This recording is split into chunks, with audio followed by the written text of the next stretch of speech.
Assalamualaikum warahmatullahi wabarakatuh. Waalaikumsalam warahmatullahi wabarakatuh.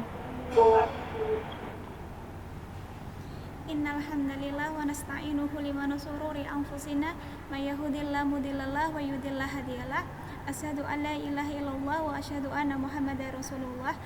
Pertama-tama marilah kita senantiasa memanjatkan puji syukur kehadirat Allah Subhanahu wa taala yang mana telah mengaruniakan nikmat kepada kita sehingga kita dapat bertemu meskipun dalam keadaan jaringan seperti ini ya teman-teman.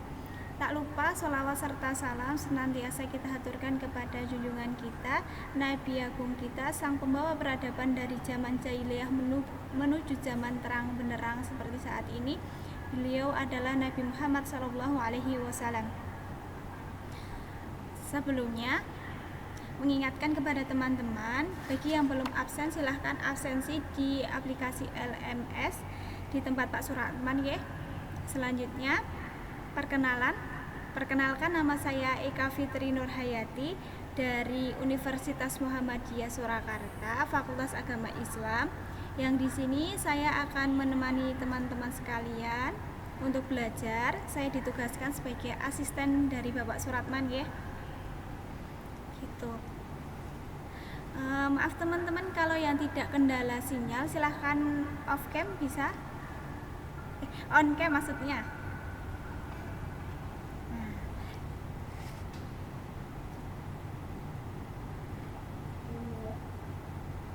Ada yang tahu kita akan mempelajari apa hari ini? Enggak tahu.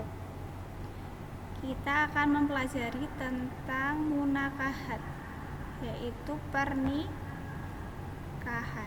Sudah terlihat belum?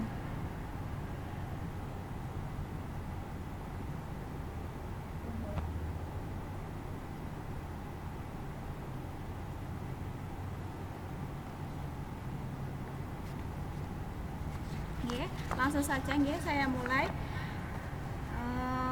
Pada kesempatan hari ini saya akan menjelaskan mengenai munakahat atau pernikahan dalam Islam. Pengertian nikah itu sendiri, nikah berasal dari bahasa Arab yang artinya menghimpun, berkumpul, dan menindih. Sedangkan menurut istilah yaitu akad yang menghalalkan pergaulan antara laki-laki dan perempuan yang bukan mahram yang menimbulkan hak dan kewajiban di antara keduanya.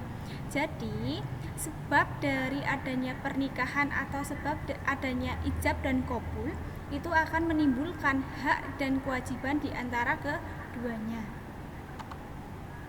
Selanjutnya, tujuan pernikahan. Tujuan pernikahan itu ada dua, tujuan pernikahan secara umum dan tujuan pernikahan secara khusus.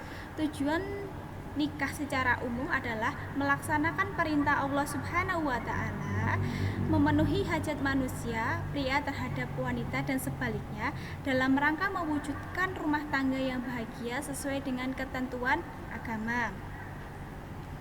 Selanjutnya, tujuan pernikahan secara khusus. Yang pertama, untuk memperoleh ketenangan, rasa cinta kasih, itu arti dari mawaddah, sayang itu rahmah, sebagaimana dalam firman Allah Subhanahu wa taala dalam Quran surat Ar-Rum ayat yang ke-21 yang berbunyi, A'udzubillahi minasyaitonirrajim, Bismillahirrahmanirrahim.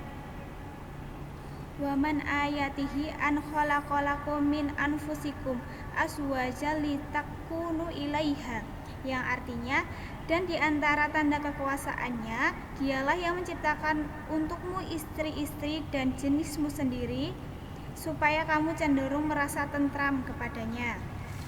Itu ya. Itu tujuan yang pertama. Tujuan yang kedua, untuk memperoleh ketenangan hidup atau sakinah. Yang ketiga, untuk memenuhi kebutuhan seksual secara sah dan sah atas ridha Allah. Yang selanjutnya, untuk memperoleh keturunan. Tentu saja tujuan dari pernikahan itu adalah untuk memperoleh keturunan yang sah dalam masyarakat, gitu ya. Yang selanjutnya, untuk mengikuti sunnah Rasul. Ini hukum dari pernikahan. Hukum pernikahan itu ada mubah, makruh, haram, wajib, sunnah. Ini penjelasannya. Mubah, jika seseorang tidak takut terjumus dalam zina, mampu menahan syahwat dan belum menginginkan keturunan, maka hukum pernikahannya adalah mubah. Sunnah, jika seseorang sudah menginginkan pernikahan dan sudah mampu menafkahi keluarganya, itu hukum pernikahannya menjadi sunnah. Hukum pernikahan menjadi wajib apabila jika seseorang sudah cukup bekal dan dikhawatirkan terjerumus dalam zina. Yang selanjutnya, makruh, jika seseorang belum siap menikah baik secara lahir dan batin. Hukum pernikahan menjadi haram ketika seseorang berniat menikah untuk menyakiti calon pasangannya nanti gitu loh. Selanjutnya, rukun nikah. Rukun nikah yang pertama adalah calon suami. Syaratnya adalah laki-laki beragama Islam, dewasa, tidak terpaksa, tidak sedang ihram baik haji maupun umroh, bukan mahram dari calon istrinya, gitu ya. Yang kedua, calon istri. Syaratnya perempuan, cukup umur, beragama Islam, tidak sedang dalam ikatan pernikahan, tidak termasuk wanita muhrim bagi suaminya, tidak sedang haji maupun umroh. Ada yang tahu batasan umur minimal di Indonesia untuk laki-laki dan perempuan itu berapa? Ada yang tahu nggak? Batasan minimal melakukan pernikahan. 18. Ya, kalau setahu saya berdasarkan undang-undang yang terbaru itu tahun 2019 itu dijelaskan bahwasannya usia pernikahan paling minimal bagi laki-laki dan perempuan itu sekarang adalah 19. Karena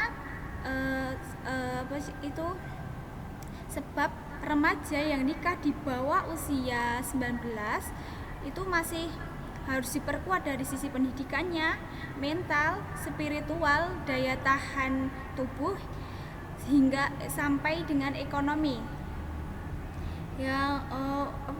Semuanya itu untuk mendorong kesejahteraan hidup rumah tangga kelak gitu loh ya. Harus dibekali dengan hal itu gitu. Makanya usia minimal di Indonesia untuk pernikahan itu 19 tahun. Terus adanya wali nikah. Wali nikah itu ada 2, wali nasab dan wali hakim. Ada yang tahu wali nasab itu apa?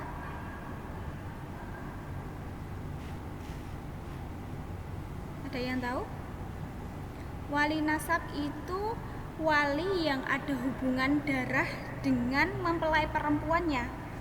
Contohnya ayah, kakek, saudara laki-laki sekandung, saudara laki-laki sebapak, anak laki-laki dari saudara laki-laki kandung, anak laki-laki dari saudara laki-laki sebapak, paman, anak laki-laki paman. Itu yang termasuk wali nasab atau wali yang memiliki hubungan pertalian darah dengan mempelai perempuan.